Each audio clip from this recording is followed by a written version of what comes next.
안녕하세요. 김동섭입니다. 11월 8일 아침 시행하도록 하겠습니다. 자, 지난주 금요일에도 주가가 소폭 상승하면서 마감하는 모습이 나왔는데요. 지난주 금요일 하루로 본다면 두 가지 이슈가 있었어요. 하나는 10월 비농업 부문 고용에 대한 거 발표가 있었죠.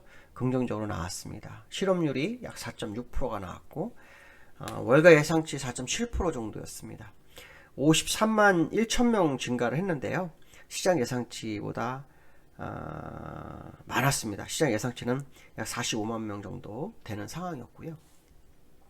이렇게 고용이 증가한 다음에 연준 입장에서는 이제 인플레이션 때문에 금리 인상에 대한 어떤 부분을 항상 고용이 최대 고용이 돼야 된다 이런 식으로 갔었는데 이제 고용 가지고 얘기 못하는 상황이 됐다라고 보시면 될 것 같고요.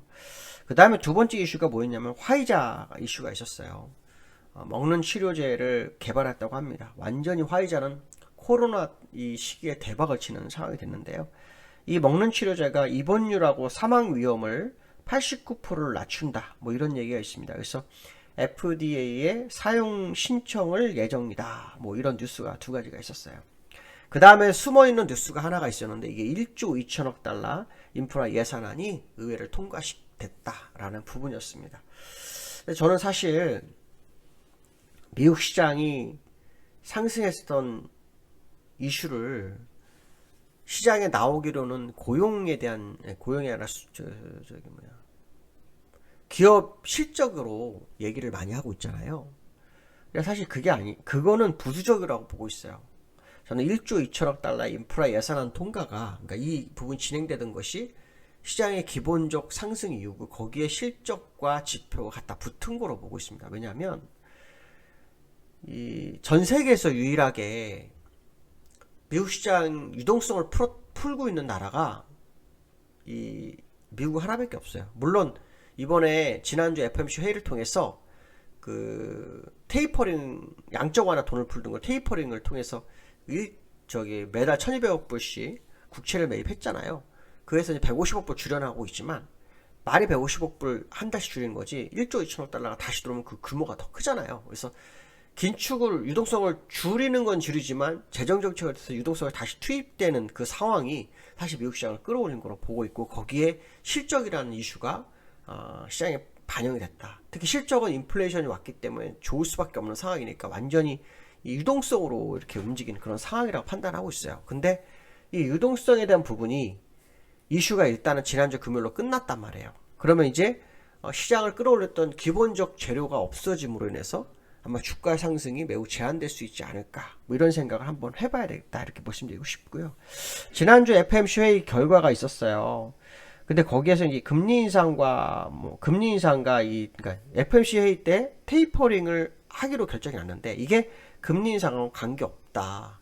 금리 인상은 좀 더 까다로운 조건을 충족해야 한다는 제롬 파월의 언급이 있었잖아요. 그래서 뭐 내년 2월, 3월에는 뭐 인플레이션이 완화될 거다라는 식으로 표현했는데 사실 저는 그걸 믿질 않아요. 왜냐하면 인플레이션이 이게 쉽게 잡히질 않을 겁니다.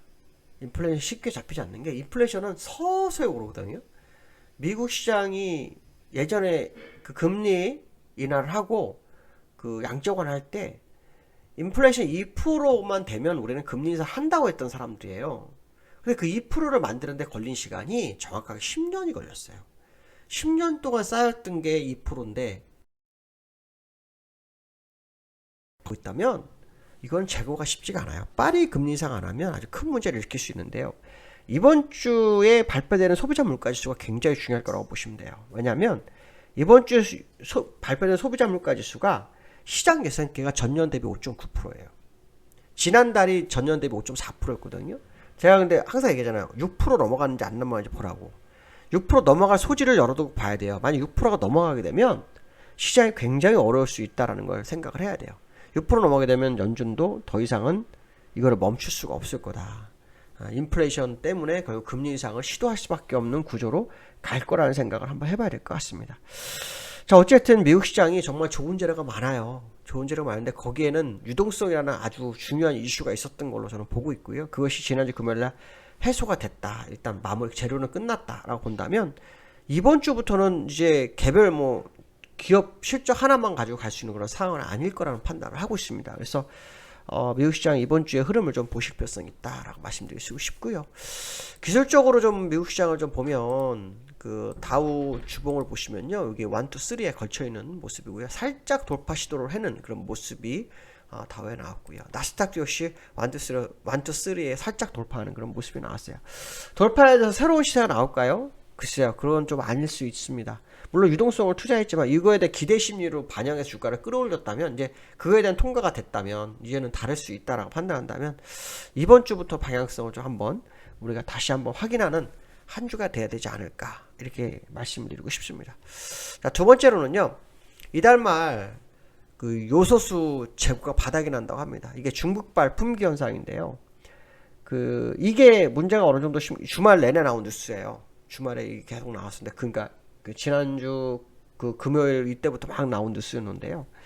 이게 문제가 되면 물류하고 생산대 라인이 오시다고 하죠. 정부에서는 호주에서 2만 톤 정도 들여오고 있다고 하는데, 그건 택도 없죠. 그건 택도 없습니다. 그러니까 결론적으로 말하면 이 중국발 요소수 품귀 현상이 시장을 위태롭게 하고 있는 그런 상황이다라는 부분인데, 이게 우리나라의 새로운 화두가 될 수 있죠. 사실은 이게 왜 화두가 되냐면, 우리나라는 미국 시장 상승해도 계속 주가가 못 가잖아요. 물론 우리나라 금리 인상하고 뭐 여러 가지 이슈가 있었지만, 또 하나는 중국의 영향이 컸어요. 중국이 못 가면 우리나라 그대로 반영을 했어요. 계속 홍콩 중국 영향을 받았기 때문에 당분간 역시 홍콩 중국 영향을 받을 수밖에 없구나라는 걸 또 이걸로 확인시키는 거예요. 결국 요소수가 우리나라의 경제라든가 물류 생산에 문제가 되는 건 사실이지만, 어쨌든 그거 자체가 중국발 요소라는 것을 우리 잊으면 안 될 거다. 그럼 결국은 무슨 말이냐, 우리나라가 상당히 또 어려운 한 주가 될 수도 있다라는 생각을 한번 해봐야 될 것 같고요. 지금 시장에서 이런 얘기를 많이 해요. 선진국 지수 편입이냐, 공매도 폐지냐. 공매도 폐지는 동학개미들이 원하는 거고요. 선진국 지수도 뭐 시장이 원하는 거죠. 근데 선진국 지수가 되기 위해서는 기본적으로 두 가지가 해결이 돼야 돼요. 하나는 뭐냐면 환율 개방, 완전 개방이고요. 그러면 제가 얘기했죠. 우리나라 현재 외환 보유가 좀 버티기 어려울 것 같다고. 한 8천, 2배 정도 있어야 됩니다. 또 그거 아니면은 또 하나가 뭐냐면 공매도 전면 개시입니다. 이 두 가지를 해야 되는데, 이게 쉽지가 않습니다. 이게 왜냐하면 전 세계 투자가들이 공매도가 없으면 안 들어올 확률이 높아요. 물론 우리나라 시장 자체적으로 주가가 올라서 좋을 수 있겠지만, 이게 선진국형에서는 굉장히 좀 안 좋은 쪽으로 흘러갈 수 있기 때문에 이것도 어떤 식으로 흘러가는지 봐야 되겠죠. 제가 무슨 뭐냐면, 제가 말하고자 하는 요소는 이겁니다. 우리나라 시장이 빠져나갈 탈출구가 없다라는 거. 지금 막 이리저리 다 막히는 상태예요. 선진국 지수로 해서 지난주 월요일 날 급등했었잖아요. 근데 그게 해결하기 위해서는 몇 가지 문제가 해결되는데 그게 쉽지가 않은 상황이라는 거죠. 그래서 우리나라 시장이 지금 계속해서 미국과 디커플링 되는 부분을 해소할 수 이가 쉽지가 않을 수 있겠다는 것을 좀 우리가 봐야 되겠다라고 말씀드리고 싶고요. 그다음에 세 번째는 삼성전자가 한 달 만에 외국인이 2조 6천억을 팔았다고 합니다. 외국인 지분이 50%가 위태되고 있다고 하는데요. 현재 51% 정도 되고 있습니다. 근데 이제 중요한 것은 뭐냐면, 이 삼성전자의 위치가 그렇습니다. 이 삼성전자가 작년 11월 달에 상승했던 이유 중에 두 가지가, 하나가 뭐냐면 메모리 반도체의 슈퍼 사이클이었죠. 그리고 또 하나가 뭐냐면 공매도 중단이었습니다. 일시 중단 6개월. 근데 지금 공매도는 그대로 하고 있잖아요. 삼성전자는 하고 있고, 그 다음에 하나가 뭐였냐면은 다운사이클입니다. 이 다운사이클이 번스타인이라는 자산운용사 쪽에서 나오고 있는데, 이게 문제는 뭐냐면 전 세계 투자가들 다 공유를 할 거라는 거죠.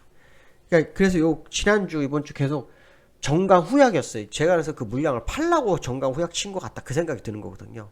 그러니까 이번 주 되게 중요할 것 같습니다. 5주 동안 행보를 했는데, 수급으로 보시면은 외국인 팔고 기관이 샀다 팔았다 하면서 버텼단 말이에요. 샀다 팔았다 버텼는데, 이게 지금 가만히 생각해보니까, 주말 내내 생각해보니까 정강 후약을 하면서 종가는 이 7만원을 버티기 작업을 했지만, 올렸다 내리는 것은 판단 증거거든요.